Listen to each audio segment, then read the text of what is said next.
Morning. New pond today because I'm a glutton for punishment. I can't resist trying new places. I live for that challenge. So today is a one GoPro and one phone kind of day. So if you're a fan of multiple angles, I'm sorry. And the audio is not gonna be perfect because mic's down here underneath the jacket. I probably just made that sound like garbage. This new spot is largemouth only, and honestly, it looks amazing. There's a lot of goodness here. Vegetation, rocks, down trees, whole 9 yards. I've already got one in the boat.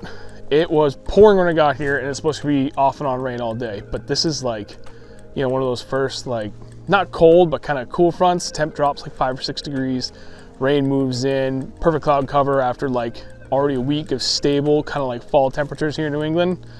I'm feeling really good. So we're out here, hopefully just catch a couple. More than anything, just have fun. It's a new pond. So second cast. And I know it's gonna be a good mix of me looking at the camera and not looking at the camera. Second cast with the chatterbait, put one in the boat. It's probably like 1.5 pounds, maybe 2 pounds. So we're gonna keep working that. We're gonna cover some water till we find something really juicy that I wanna pick apart. I know I see this downed tree over here I'm trying to get close to. I'm just hitting the obvious stuff that I see. It gets a little deeper out that way. There's a nice little rock pile in the middle. We'll take a look at that, see what the 360 shows us. It's a small pond, it's only like 80 acres, so it won't take me long to pick it apart and hopefully figure out where they're at, what they want to eat. We'll say that first fish was very close to the boat launch, up in like 2 feet of water, right up on this flat. So that's something to keep in mind. And he hit the damn thing like 2 feet from the boat too.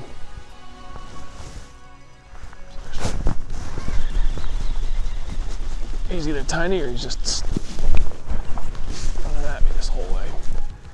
Tiny, okay. You know what, it's something. Hey, where'd my Senko just go? Oh, all the way up here. Haha, cool, thanks buddy. Well, it's not the most impressive start to what the camera can see, but it's something.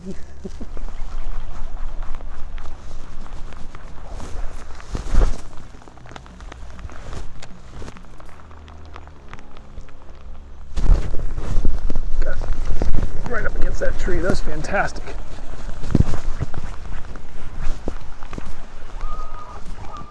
Watch come out, hit it. Little guy, whoop. Took a header. Got him though.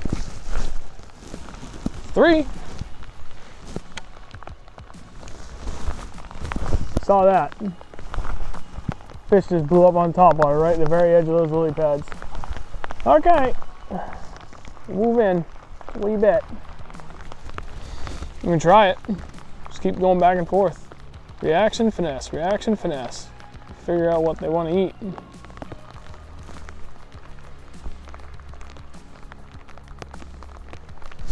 Got it. Wait.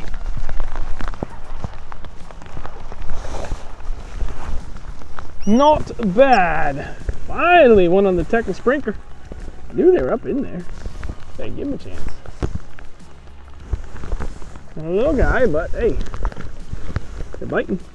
All right, to this point, I'm still sticking to my guns. I know this angle's bad. I'm sorry. It's the best I can do with the rain, but I'm just trying to cover water. I'm not covering as fast as I should be, but I'm trying.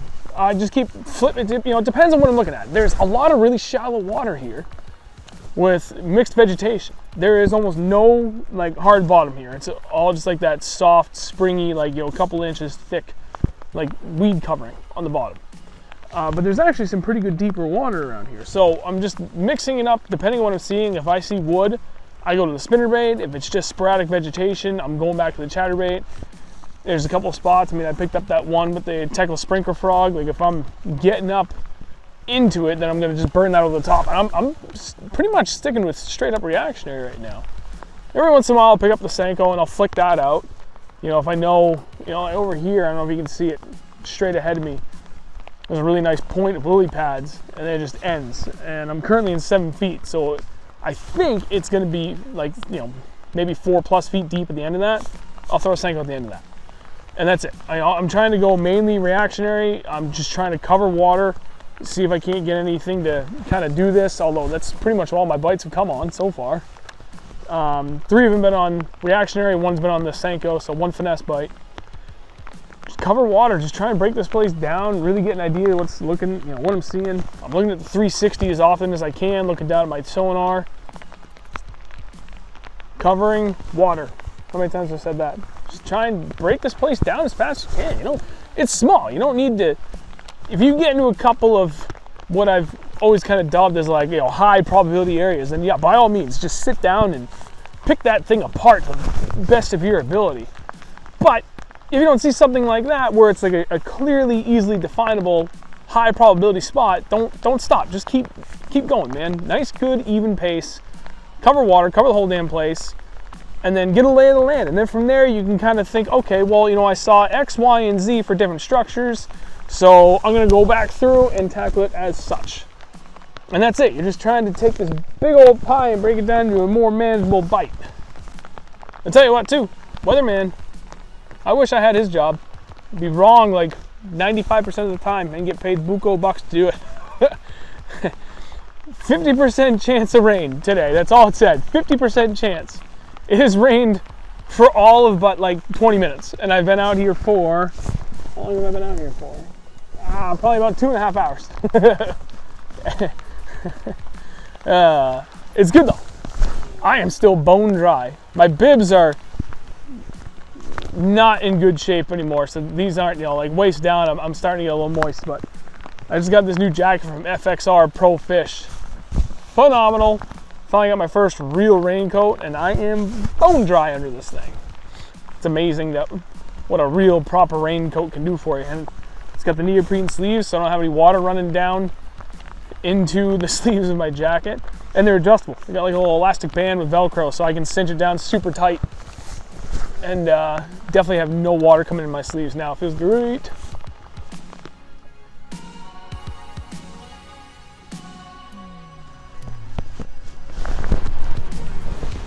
That's a fish. That's a strong fish, dude. That's a strong fish. Stay down. Stay down! That's a big fish.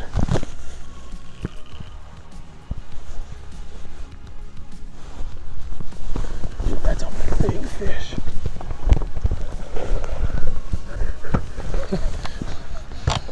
Oh, dude. I needed this.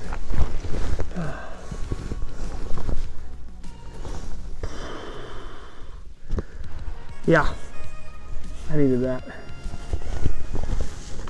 Let me tell you.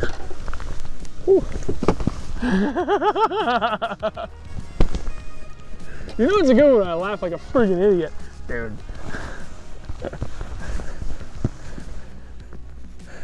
That's a good fish. Let's get a weight on. 503. Okay, 503 it is. Got that twice. 503 it is. I'm walking away without really showing you. Dude, that's a good fish. Yeah, I mean it's big, but it's kind of skinny. Look at the bucket mouth though. Good stuff. All right, there we go. Hopefully the audio quality is a little bit better at this point. So, combed the whole place, shallow, and came up with nothing, with the exception of like the 4, pretty much all small bites. So next logical step, go deeper. But what you can't see about this place is the whole bottom. Like that much of the bottom is just coated in this vegetation. So what I typically like to do, more often than not in that, is just straight up Texas rig a worm. And it doesn't get any better than that. It's a 3/8 ounce bullet weight with a 7-inch green pumpkin worm. It's a Berkeley power bait. It's a little ribbon tail worm, man. Simple as that. Sometimes I like to switch it up and do a craw. I'll play with colors a little bit depending on water clarity. It's actually pretty clear here, so green pumpkin is always the way to go. I love this flippin' rod. Team Lou's Custom Pro Speed Stick, and this is the all-purpose. Yep, all-purpose casting. So it's a 7-foot medium. Works really great for jigs. I've said this 1,000 times, but it is phenomenal for doing this kind of stuff where you're doing like 1/4 ounce to even 1/2 ounce weights with just straight up Texas rigging, or if you like throwing like weightless Texas rig Senkos, works great for that too.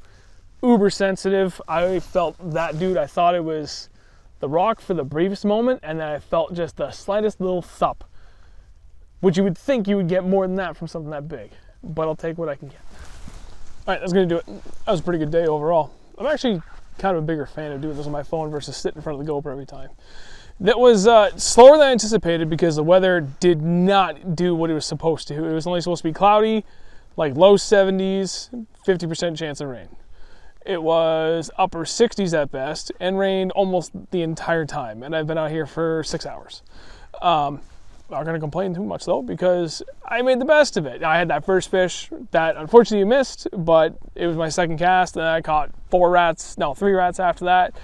But I got the one I was looking for. That's why I came here. This is a place my buddy told me about, and he actually told me about it like 3 months ago, and I've been dying to get out here, and I finally did.